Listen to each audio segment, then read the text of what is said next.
తర్వాత ప్రక్రియ. దుర్గా ప్రసాద్ గారికి.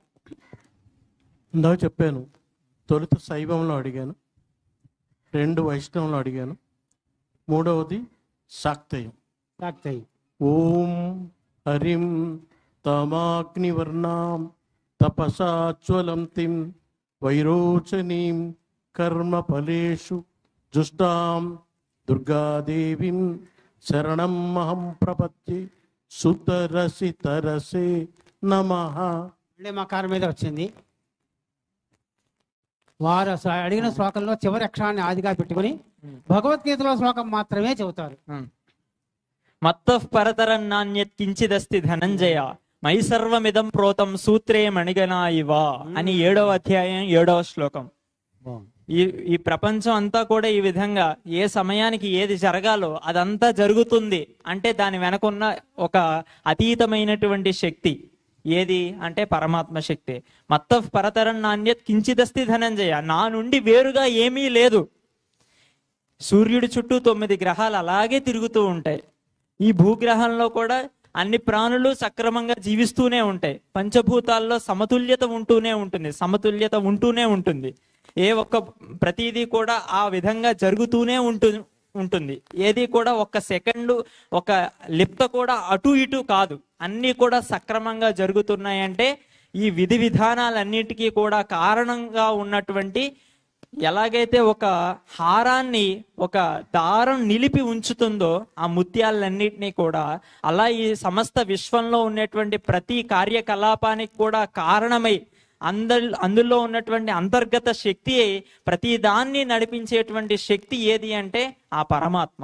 నా నుండి వేరుగా ఏదీ లేదు అని ఈ శ్లోకంలో చెప్తున్నారు. ఇదే మాట శాక్తేయంలో కూడా అమ్మవారి ఇదే మాట ఉంది, నన్ను మించిన మరో స్థానం ఏం లేదు, నాణ్యదస్తే సత్పరం సద్ అసత్పరం కనుక మత్తః నా నుండే అంతా వచ్చింది, నాలోనే అంతా కలుస్తుందని అమ్మవారు మార్కండేయ పురాణాలు కూడా చెప్పింది. కనుక వారు చెప్పిన శాక్తేయానికి ఈ శ్లోకం చెప్పిన దానికి కూడా సరిగ్గా సరిపోయింది. ఇంకా అఖండ శ్లోక దర్శనం రమాదేవి గారు ఇస్తారు భగవద్గీతలో. అవధాని గారు చెప్పండి అడగండి. అంటే ముందు చెప్తారు, తర్వాత మీరు అడుగుతారు కాబట్టి. ఇప్పుడు హారము బంగారం ఏదో అన్నారు కదా, చెప్పండి. విజయవాడలో అమ్మవారు కనకవర్షం కురిపించి కనకదుర్గగా ప్రసిద్ధి పొందారంట. మరి రాజమండ్రిలో ఎప్పుడు కురుస్తుందంటారు? విజయవాడలో అమ్మవారు కనకవర్షాన్ని కురిపించారు, రాజమహేంద్రవరంలో ఎప్పుడు కురుస్తుంది అంటారు. గీతావధానం అయ్యేటప్పటికీ మీ అందరి హర్షధ్వనులు అనేటువంటి రూపంలో అమ్మవారు కురిసేస్తుంది. నమస్తే అండి. ఉత్క్రామంతం స్థితం వాపి భుంజానం వాగుణాన్వితం. 15వ అధ్యాయంలో 10వ శ్లోకం నుండి వారు అడుగుతున్నారు. ఉత్క్రామంతం స్థితం వాపి భుంజానం వాగుణాన్వితం విమూఢానానుపశ్యంతి పశ్యంతి జ్ఞానచక్షుషః యతంతో యోగినశ్చైనం పశ్యంత్యాత్మన్యవస్థితం యతంతోప్యకృతాత్మానో నైనం పశ్యంత్యచేతసః యదాదిత్యగతం తేజో జగద్భాసయతేఖిలం యచ్చంద్రమసి యచ్చాగ్నో తత్తేజో విద్ధి మామకం గామావిశ్య చ భూతాని ధారయామ్యహమోజసా పుష్ణామి చౌషధీః సర్వాः సోమో భూత్వా రసాత్మకః. చాలంది అమ్మాయి. ఆ అమ్మాయి చాలనేదాకా చదువుతూనే ఉండాలి శ్లోకాలు కంటిన్యూగా. అలా బాగా చదివాడు చక్కగా. ఈ శ్లోకాల్లో కూడా పరమాత్మ యొక్క వైభవమే ఉంది. మనకి కాంతి ఎక్కడి నుండి వస్తుందండి? ఇక్కడ 2 లైట్లు పెట్టారు, అక్కడి నుండి వస్తుంది అనుకోకండి. ఈ కాంతి కూడా ఎక్కడి నుండి వచ్చింది? సూర్యుడి నుండి వచ్చింది. సూర్యుడి నుండి, చంద్రుడి నుండి, అలాగే అగ్ని రూపంగా ఉన్నటువంటి ఏదైతే తేజస్సు ఉందో ఆ తేజస్సు అంతా కూడా నాదే అని పరమాత్మ చెప్తున్నారు. సూర్యుల్లోనూ చంద్రుల్లోనూ అగ్నిలోనూ ఉన్నటువంటి శక్తి ఆ తేజస్సు నాదే. అలాగే ఈ భూమిలో ఈ పండడానికి అన్ని ఈ వృక్షాలు, అలాగే ఔషధ వృక్షాలు పంటలు పండుతున్నాయంటే దానికి కారణం చంద్రుడి యొక్క గమనాన్ని అనుసరించి భూమిలో రసోత్పత్తి అనేటువంటిది జరుగుతుంది.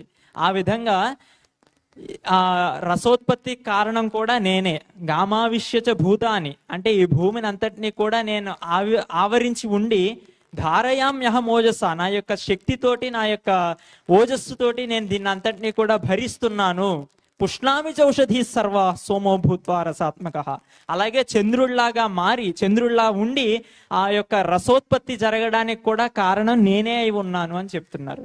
అలా రసోత్పత్తిని కలిగిస్తూ పంటలు పండింపజేస్తూ ఆ పంటలు పండిన తర్వాత మనం తింటే మనం తినేదాన్ని కూడా అరిగింపజేస్తూ సమస్త శక్తికి కారణమై ఉన్నటువంటిది పరమాత్మే. అది పరమాత్మ యొక్క వైభవం, అది పరమాత్మ యొక్క మహిమ. సాక్షి దువ్వూరు మల్లికార్జునరావు గారిది.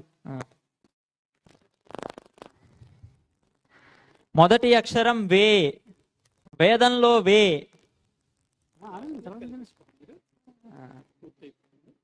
18వ అక్షరం.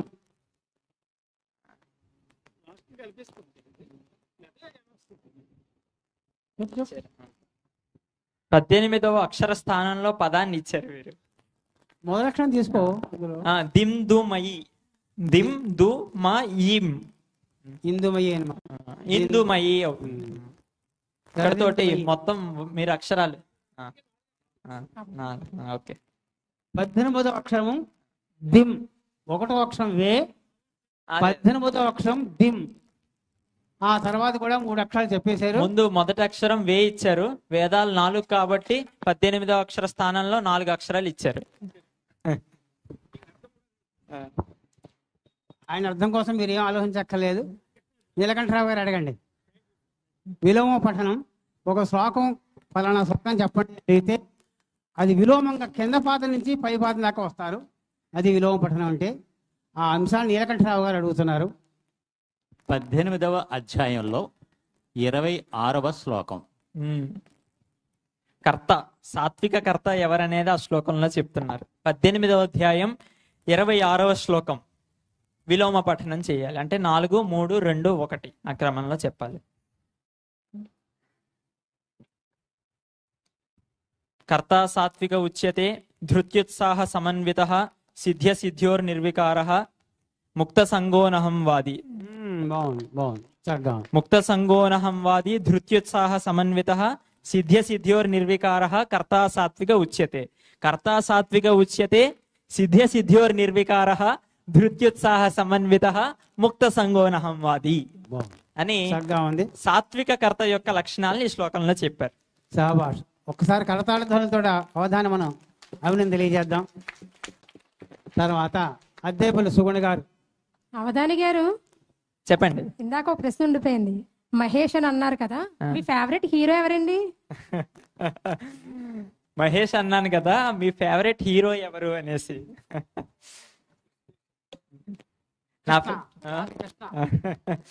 నా ఫేవరెట్ హీరో భగవద్గీత చెబుతున్నాడు కదా మరి. నా ఫేవరెట్ హీరో నేనే. నా ఫేవరెట్ హీరో నేనే. ఎందుకంటే నన్ను నేను సరిగ్గా చేసుకుంటేనే హీరోలా మారతాను.